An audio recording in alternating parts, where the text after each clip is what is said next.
Hello there, welcome back to Simon's Shed. It's time for another Severn Valley Railway layout update, and it's all about bridging the gap in this episode. So I'll show you that in a minute, what I've been up to, and before that I had a bit of an idea. Not sure whether this is a good idea or not, but whenever I've showed people, more and more people who actually know me in real life have found out about Bodden & Wood's layout that I built. They ask, things like how much did it cost for all the bits and how long did it take to build it, and I have absolutely no idea because I didn't keep track. I know it took me just over a year from start to finish, but I have no idea how much actual time I spent physically working on the layout itself and building the buildings and laying the track and so on.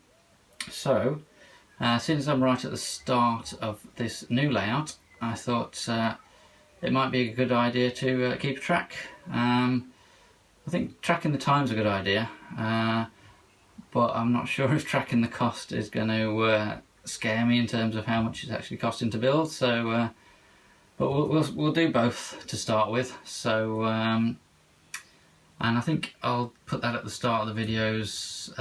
So everything up to the end of this video will have cost or will have taken however many hours. So just to make the editing more difficult for myself, total time spent on the layout so far is 23 hours, and just to make the editing really hard, the total cost so far has been £117, and that is purely on the wood for the frames and the screws and the MDF board. That's about all I've actually bought.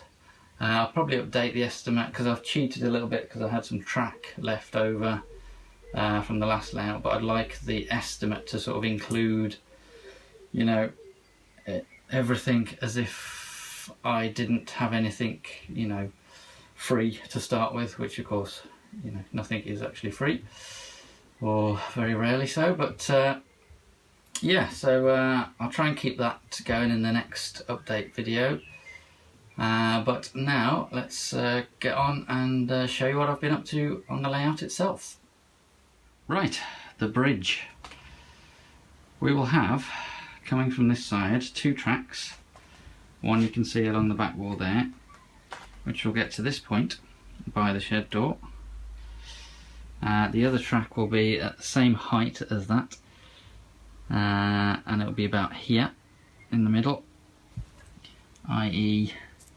this track and this one in the middle here,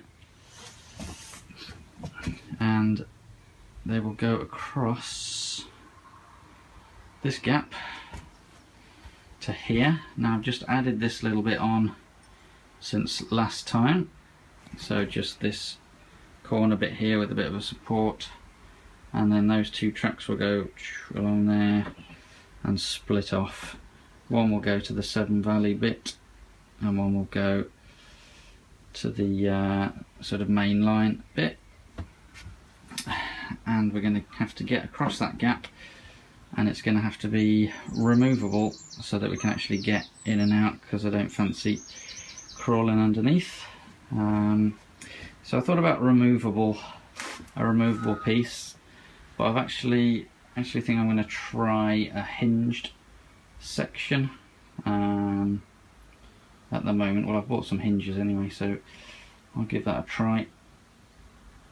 So what we're going to need is a board to go across, so this should be plenty long enough, and it's just 9mm MDF, 1800mm long. I think the gap's only about 1200mm from there to there, so that should be fine, but it's a bit bendy on its own, so we've got some CLS, just some cheap timber to go underneath as a frame to strengthen it. We've got some brass screws. Now from what I've read and what I've seen, you need to make absolutely sure the rails at either side of the joint don't move at all, and apparently other people's experiences just gluing them down is not enough, and just sort of track pins is not enough.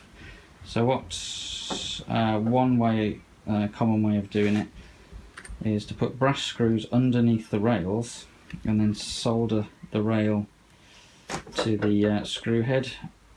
Nothing to do with electrical connections, although I suppose it could be, but it doesn't have to be anything to do with electrical connections. It's just soldering it so that it stays in the same place. And I assume brass is because solder sticks well to brass, but I'm not sure. But every comment that I've seen says use brass screws. So the other thing was like a sort of copper plate. I assume they're things that solder sticks to well, whereas maybe something like this, the solder wouldn't stick to the screw. And I've got some, actually ended up with 3 hinges, so I might use all of those. We'll see how it goes. So the only issue is, what I'm thinking at the moment, because that's a straight joint there, if I put the hinges like that, it will angle up like that, and it won't be vertically up here, it will be sort of at an angle like that. I don't know if that will be an issue putting strain on the hinges or not. I guess we'll see how heavy this bridge turns out to be. But I guess the way around that would be to do the cut at an angle like this, and then it would hinge straight up and be vertical. So I'll have a little think about that. But yeah, the basic idea is a plank of wood across there with the framing underneath and the hinges so that it lifts up. Then once it's all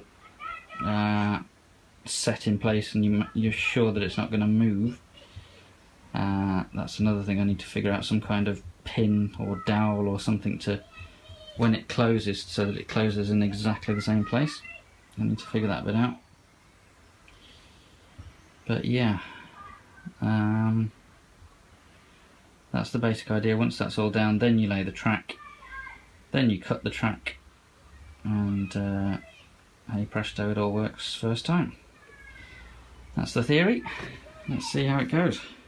I think the first thing I'm going to do is cut this corner off here. So if I cut it parallel with the wall, in other words, just chop this corner off like this, then the whole board will go flat against the wall, and I'll be able to see what I need to do this end a bit better. Done. So we're flat against the wall there. That's now cut at an angle, and I can see what's going on here. So all I've done is marked where the edge of the frame underneath is, just so I don't forget, and I've marked where the track will be. Obviously this will be at the same height as this, so I've got to prop it up on a frame and also keep it level, so it'll actually be there rather than down there, but we'll sort that out. So I've marked on where the 2 tracks are going to come in, and again just marked on where the wood is underneath, so I can don't have to keep lifting it up and trying to figure it out underneath. And the 2 tracks will come in here.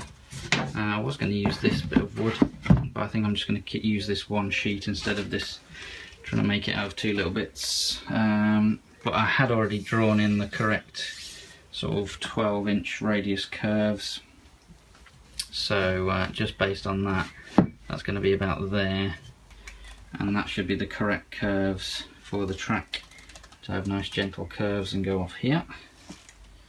And I must check the plan actually.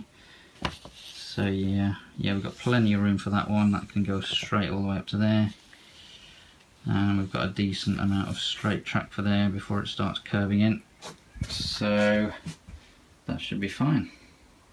I just wanted to make sure it didn't have to curve around straight away and start coming off here, but now that looks okay. So now I guess try and cut, if I just mark, keep the track as straight as possible, mark a straight line and join it up with there, and then from there to there, and work out, then I can cut the width of the board, and then I can build a frame underneath it. So let's get sewing. Right, I've marked it out, but I'm not actually going to cut that line because I can't fit the 3 hinges in otherwise. I want to make it as sturdy as possible, so I'm going to try and fit all 3 hinges in, but to still leave room for the tracks to go through, I've got to ignore this line that I've drawn and just make it a bit wider here, maybe go like this. So we've got a straight line with all the hinges that were lined up.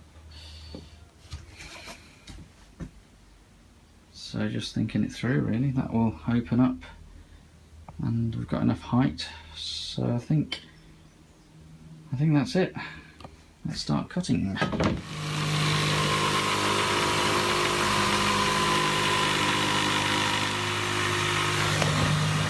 There we are. Now I can't really do anything until I've got this at the right height, so the next thing to do is prop it all up so that this track bed is the correct height with that track bed. Then I can figure out where I need to chop there to get this bit to butt up against there, and that's roughly what the hinges are going to be like. Got a bit of flexibility with this track to move it around the hinge.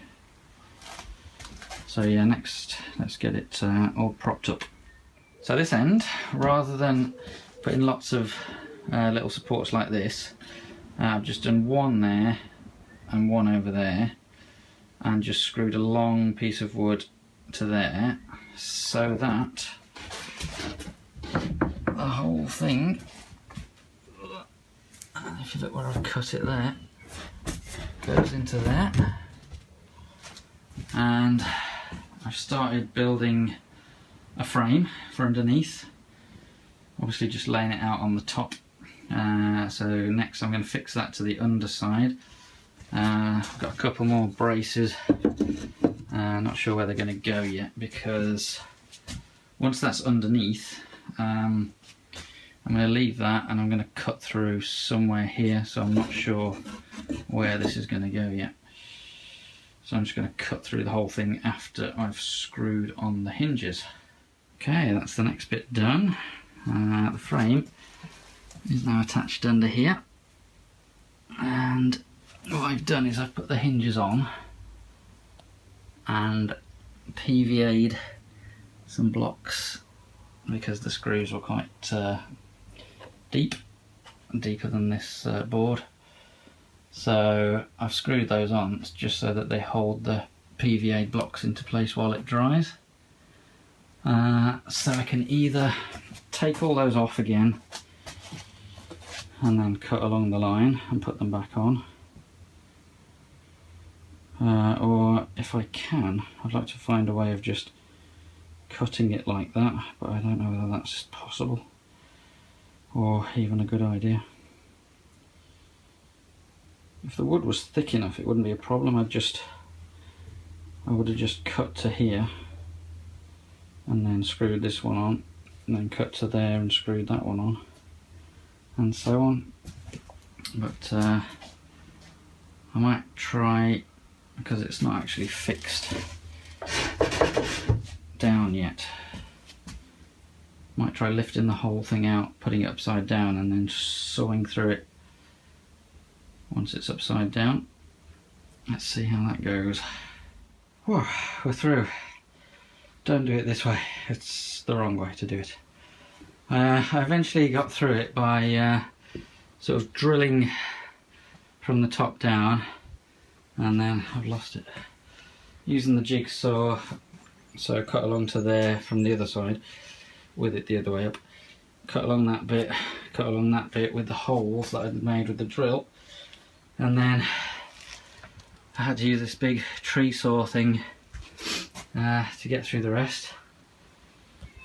But yeah, what I should have done is not built a frame on this bit, just put a strip of wood across, cut it, and then put the marked the hinges, and then cut it and then put the hinges in. But we're through now, so I'll flip it over and see how it looks. And the bridge is now the right way up again, and it's pretty level. Can't really see that. There we go, perfect. So I've screwed it onto the little frame I made there, and also put a bit of a support here. So that's that end fixed. Just move that. Now this end, this is still a bit loose. It needs fixing down to the frame underneath, but I'm not 100% sure where the cut is going to be yet, so I'll leave that for now. What I have done,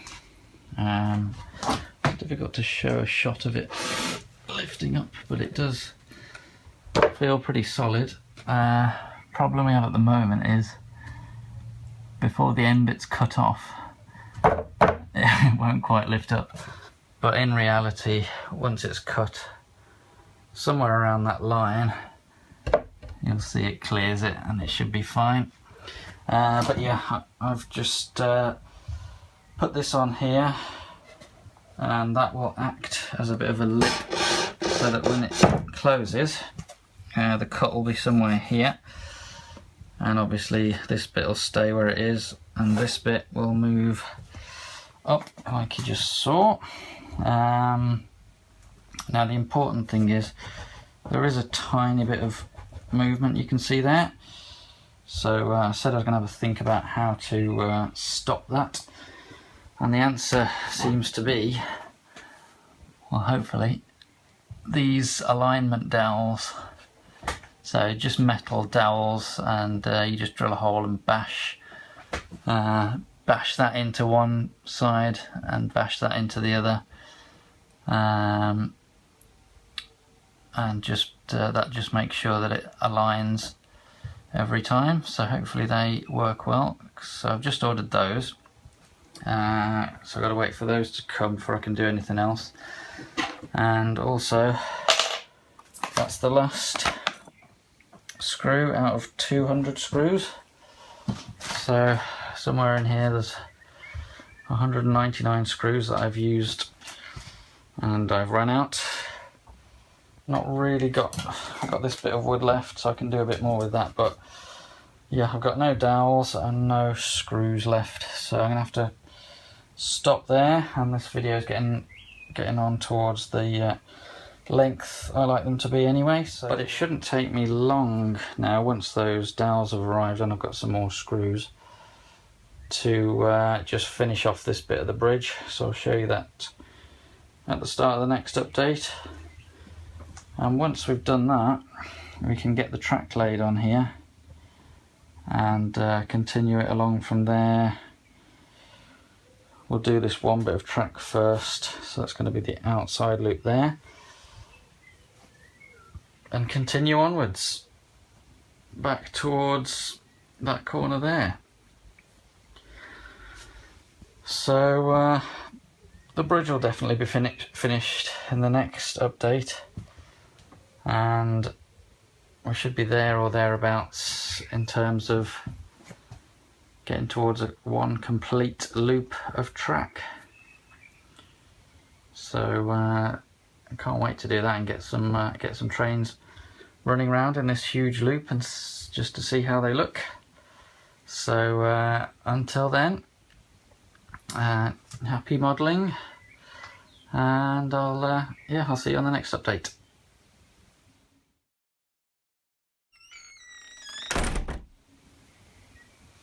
Happy modelling.